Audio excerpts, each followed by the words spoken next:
Hey guys, that's your best friend Janelle. And that's my best friend Shenielle. So, this video here today, it's going to be what do you call it? A re-comeback or a revisit. Right? You don't like that? Yeah, we're following up. Yes, there you go. A follow-up video. What we had a couple weeks ago about let's talk about sex, baby. Right? First and foremost, I want to give a shout out to all of our subscribers. Thank each and every single one of you guys for subscribing to our channel. If you guys weren't here faithfully every week, we don't know where we'd be. So definitely a big shout out and much love to you guys. And your comments and your likes and your shares. You guys are phenomenal. With that being said, so we had that conversation, that dreadful conversation that I didn't want to have. That Shenielle needed advice on. Yes. If you guys didn't know that, it was me. I needed the advice to be able to talk to my daughter.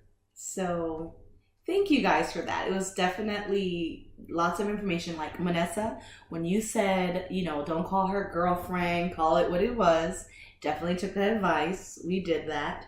Shout out to Brandon for the love that you guys have shared and just the outpour of connection with us. We see it, we feel it, and we just want to tell you guys thank you. So Janelle, she was with me because I know I couldn't go in there by myself. I could not go in there by myself. Yeah, it was one of those like, damn, I'm at this age, like I gotta have this conversation right now. This is what we doing. This is what's happening in my life right now. I already felt like a grandma. Like it was really nice, the way in which that we presented it to her.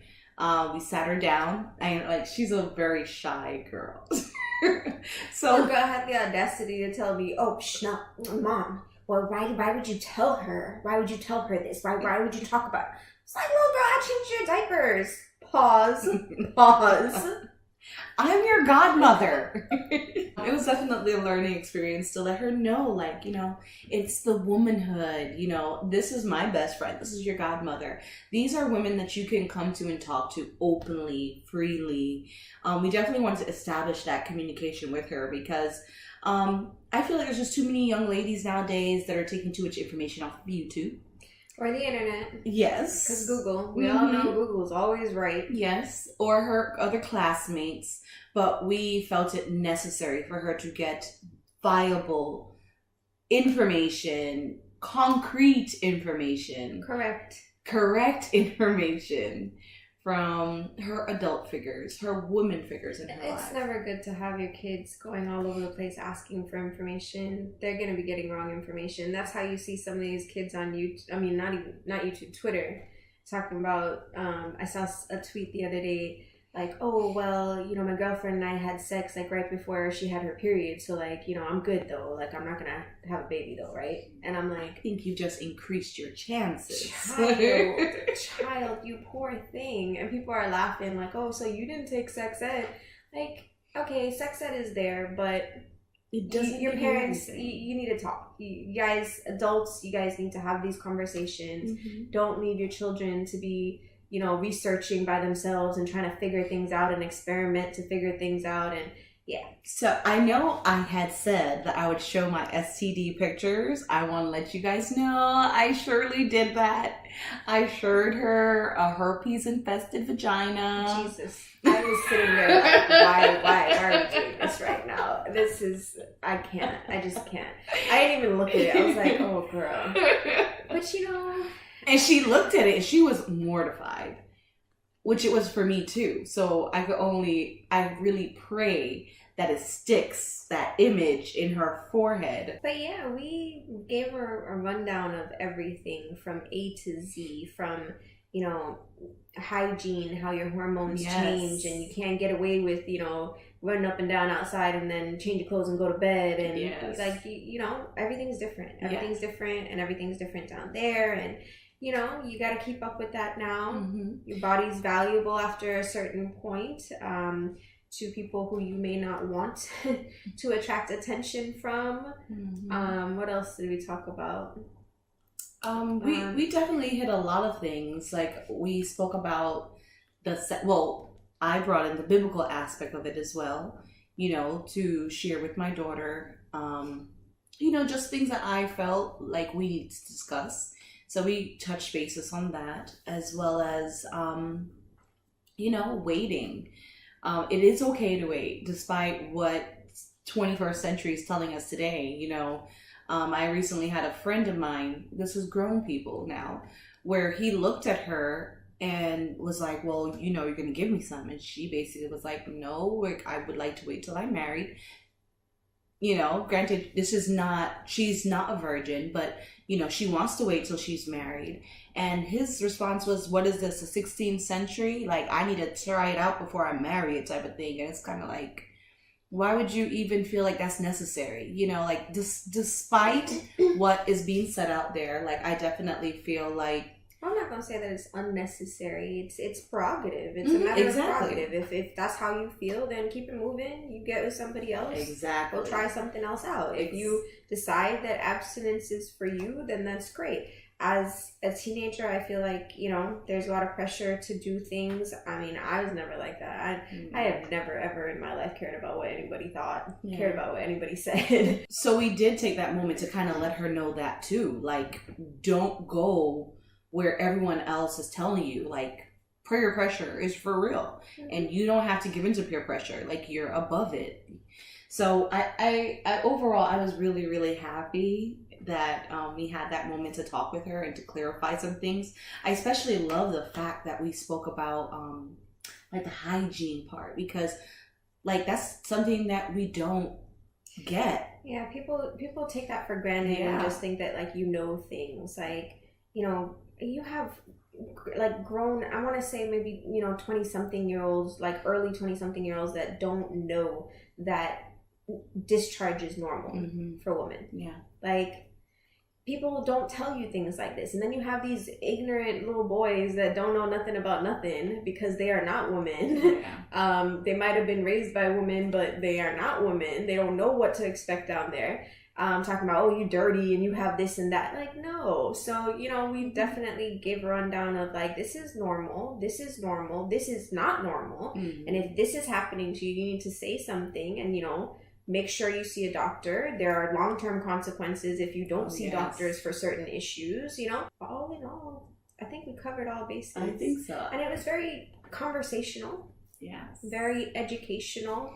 She had questions. And we answered, and you reinforced the fact that we're here. Like, it's not some taboo subject. This is your body, and all women go through things, and it's the same things that we all go through. It's not something that you can't speak about. Gave her a little care package.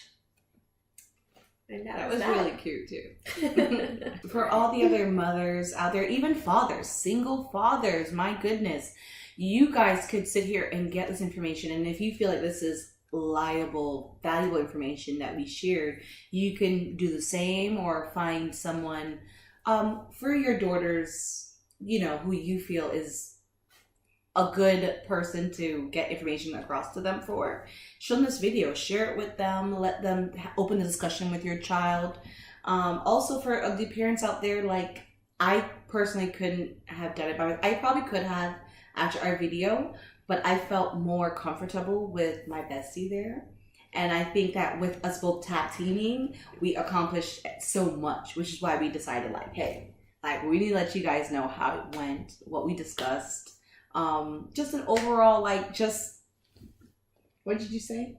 Follow-up video on this. She was so proud of herself. I can't.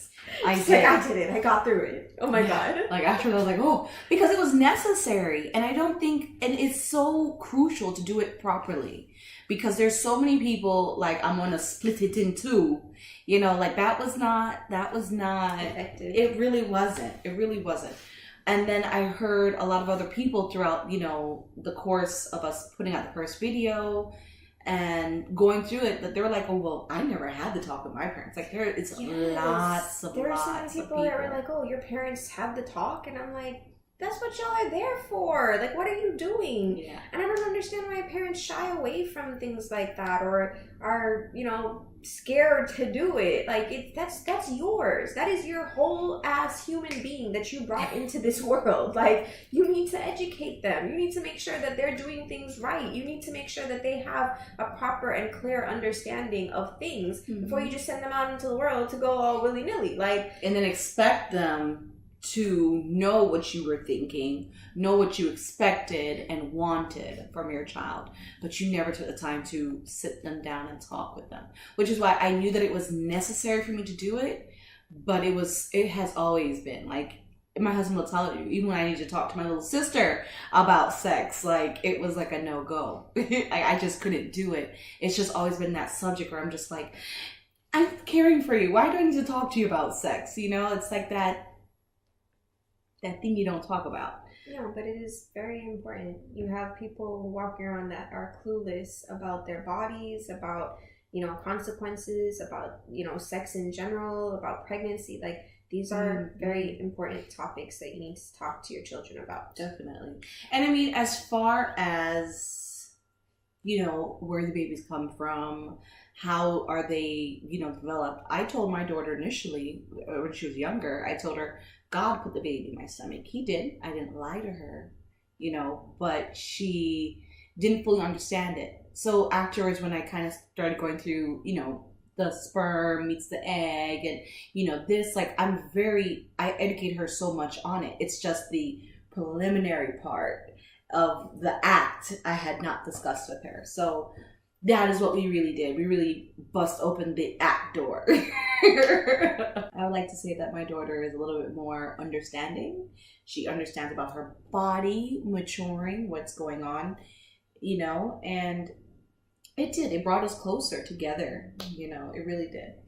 So thanks, Shenielle. Oh my God, you're so annoying. Let's go before she starts crying. Like, for real, guys, like, for real. And y'all know that she be on the fake cry. On it. On it. No, Okay. I'm not fake crying. This is real tears. Oh my God, shut up. Anyway, just thought that we'd do a follow-up for you guys. Let you guys in on our little conversation and help you guys out if you guys need any tips and, share some stuff. So like, comment, share, subscribe, hit the bell. Let us know what you think. And come back next week. So you can see our beautiful faces. And hopefully she won't be being a dramatic crier. Yeah, but let's talk about sex, baby. Let's talk about you and me. Let's talk about all the good things and the bad things that may be. I was trying to let her, she don't know lyrics. Are you kidding me? She don't know lyrics. No, anyways, guys, peace out. Peace. Bye. That's her best friend Shenielle, who don't know lyrics to save her life. And that's her best friend Shenielle, who don't know lyrics at all. I got it. I want it. I got it.